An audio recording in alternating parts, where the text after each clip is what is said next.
In this series, we bring you the most amazing stories from history. And today we are going to talk about one of the greatest conquerors in human history, a man who had humble beginnings, but went on to become an emperor, Napoleon Bonaparte. Napoleon was born on August 15, 1769 in the city of Ajaccio, located in the French island of Corsica. At the time, his father was a lawyer and a notary, and his mother was a member of a local noble family. Though he wasn't born into royalty, Napoleon came from a respectable family with enough money to give him a decent childhood. When Napoleon was 10 years old, his father sent him off to military school in mainland France. There, Napoleon showed an aptitude for mathematics and other theoretical subjects, but was often overlooked by his teachers because of his Corsican accent and frequent tardiness. Despite that, Napoleon graduated second in his class and began working as a commissioned artillery officer. By the time he turned 23, Napoleon had seen some combat in the French colonial wars against the British. Although he didn't perform spectacularly, he did manage to earn a reputation as a competent officer. So when the French Revolution broke out in 1789, Napoleon was promoted to brigadier general at the age of 26. That made him the youngest general in the army. It might seem surprising that Napoleon rose so quickly through the ranks, but it's important to remember that during the Revolution, many of the old institutions of authority were being dismantled and replaced by meritocracies. In other words, it was a good time to be a talented young soldier. Though he had risen through the ranks of the French military, Napoleon never really considered himself a Frenchman. You see, despite the fact that he had lived on the mainland for several years, Napoleon always felt more connected to his native Corsica. He even refused to speak French at home until he was well into adulthood. It wasn't until he visited Corsica in 1795 that he realized how strong his feelings of alienation were. He was greeted warmly by the locals, but he couldn't shake the feeling that he didn't belong there either. He had spent too long away from the island to fully identify with the Corsicans, yet he didn't feel like a Frenchman either. In reality, Napoleon was a man without a country. However, the following year he would find a way to change all of that. In 1796, Napoleon was placed in command of an army in Italy. His mission was to drive the Austrians out of northern Italy, which he accomplished in less than a year. Along the way, he racked up impressive victories at the battles of Lodi, at Mantua, and at the crossings of the Adda and the Po rivers.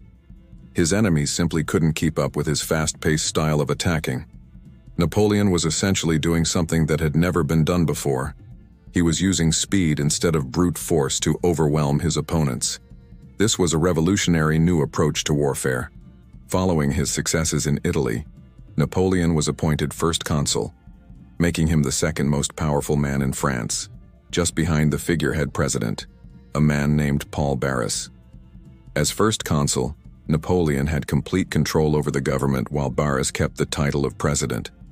In reality, the two men weren't equals. Napoleon could do whatever he wanted, and Barras knew it. Napoleon had too much power, and Barras was afraid that he might get overthrown if he didn't keep Napoleon happy. For his part, Napoleon knew that Barras was indispensable.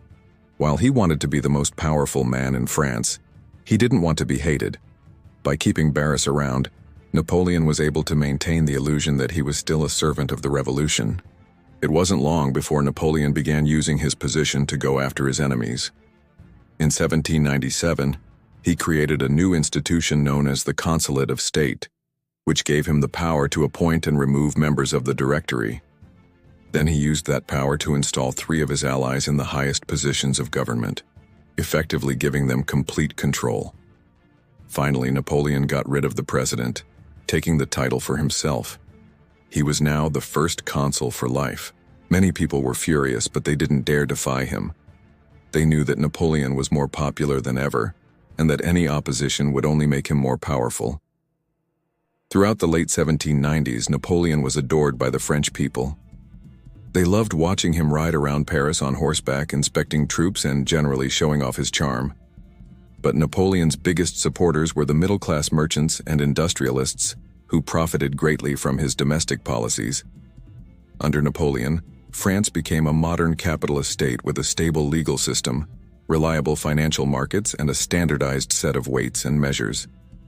His economic policies helped modernize the country and make it into the modern world. However, not everyone was happy with the new order. Many members of the French nobility felt threatened by Napoleon's rise to power and believed that he would eventually turn on the bourgeoisie and crush them as well. To preemptively stop this from happening, Napoleon made a deal with the aristocracy, promising them that he would maintain the revolutionary gains while protecting their interests. Essentially, Napoleon convinced the aristocrats to support him by telling them that he would make sure that the lower classes wouldn't take their power. While he had managed to appease the aristocrats and the bourgeoisie, Napoleon had made powerful enemies outside of France. In the summer of 1799, a coalition of European powers led a surprise attack against the French. The Austrians marched into northern Italy, the Russians moved into the Low Countries, and the British took control of the Dutch West India Company, which gave them access to the North Sea. Although the French were able to hold off the invaders, it was clear that a larger conflict was coming.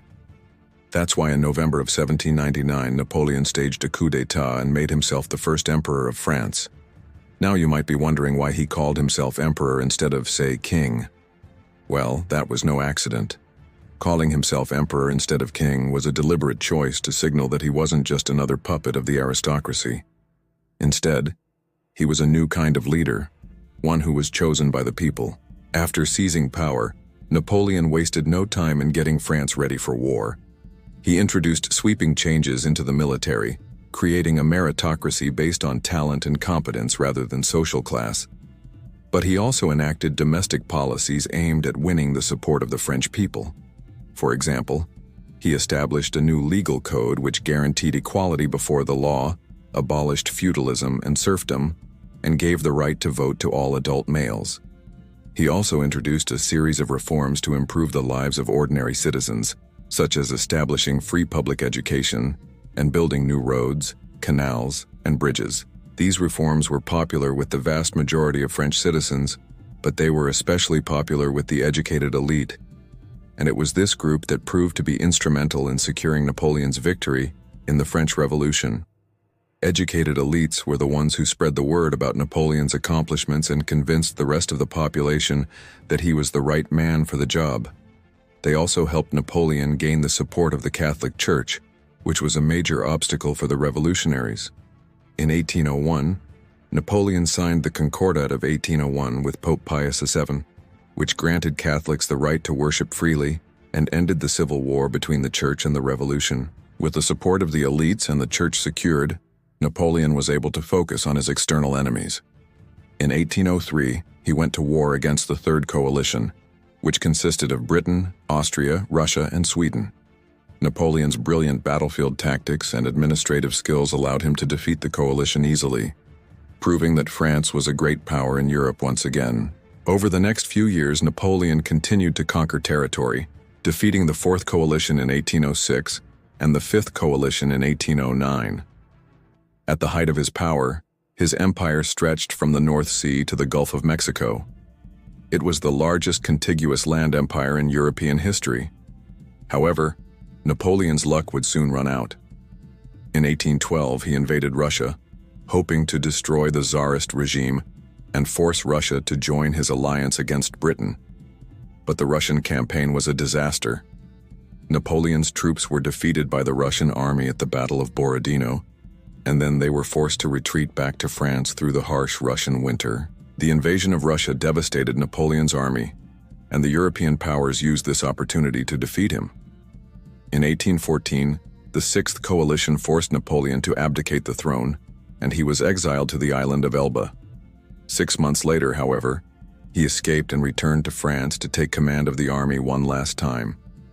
Unfortunately for Napoleon, the French people had lost faith in him, and the army was unable to muster enough support to fight. As a result, Napoleon was forced to surrender once again and was exiled to the remote island of St. Helena in the South Atlantic.